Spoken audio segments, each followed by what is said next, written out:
আসসালামু আলাইকুম। Welcome to our channel রোদেলা স্বপ্ন। আজ মার্কেট থেকে 3টা ক্যানভাস কিনে এনেছি।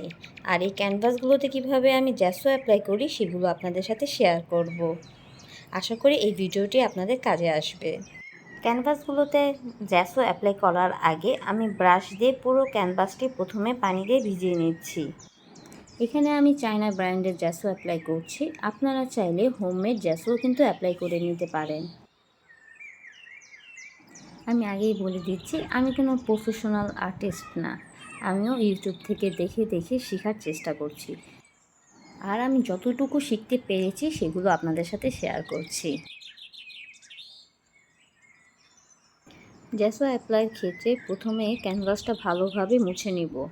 এরপর পানি দিয়ে পুরো ক্যানভাসটা একটু ভিজিয়ে নিচ্ছি, যাতে পরবর্তীতে জ্যাসো অ্যাপ্লাই করার সময় পুরো জ্যাসোটা সমানভাবে চারদিক আমি দিতে পারি।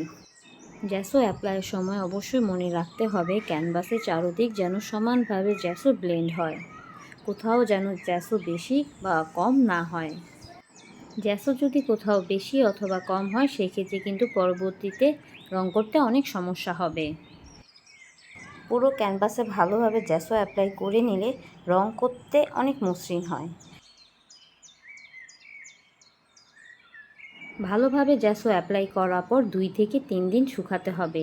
তা না হলে কিন্তু পরবর্তীতে জ্যাসোগুলো ভেঙে ভেঙে যাবে অথবা উঠে যাবে। জ্যাসো ব্যবহারের ফলে যখন আপনি আর্ট করতে যাবেন ক্যানভাসে, তখন কিন্তু রঙের পরিমাণ খুবই কম লাগবে। আর আপনি খুব সহজেই কিন্তু রঙগুলো বসাতে পারবেন। জ্যাসো ব্যবহারের কারণে আপনার ক্যানভাসের রঙগুলো খুব সুন্দরভাবে ফুটে আসবে। আমি ক্যানভাসের চারদিকেও জ্যাসো অ্যাপ্লাই করে নিয়েছি। আর মাঝে যেখানে একটু কম বেশি মনে হচ্ছে সেখানে আমি অ্যাপ্লাই করে দিচ্ছি। 2 থেকে 3 দিন ক্যানভাস শুকিয়ে নিব। আর ভালোভাবে শুকানোর পরেই ক্যানভাস তৈরি হয়ে যাবে আর্টের জন্য। ধন্যবাদ সবাইকে এতক্ষণ পাশে থাকার জন্য।